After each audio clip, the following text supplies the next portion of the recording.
அனைவருக்கும் வணக்கம். நான் தான் மரம் பேசுகிறேன். என் பெயர் எஸ் அபர்ணா தேவி. நான் சவுண்டீஸ்வரி நடுநிலைப் பள்ளியில் படிக்கின்றேன். 4ஆம் வகுப்பு படிக்கின்றேன்.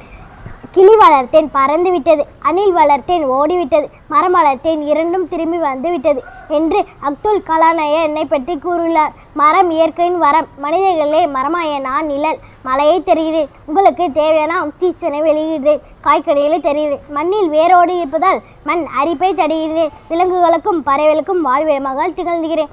ஆனால் மனிதர்களே, நீங்கள் எங்களை தொழிற்சாலை அமைத்தல், சாலையில் அமைத்தல், காடுகளை அமைத்தல் போன்ற காரணங்களுக்காக அழிக்கிறீர்கள்.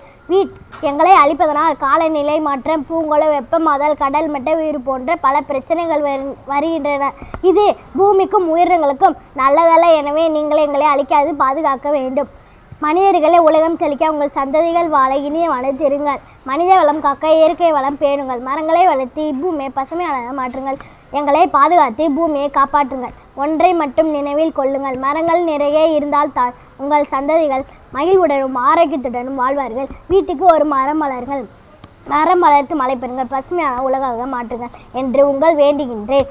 மரம் இயற்கையின் கடவுள், மனிதனின் உயிர் மூச்சு, மலையின் தாய், நிழல் தரும் தேவதை. மரம் நடுங்கள், மரம் செழித்து மழை கொளித்து பூமி மேகலை கை கூறுங்கள். நன்றி, வணக்கம்.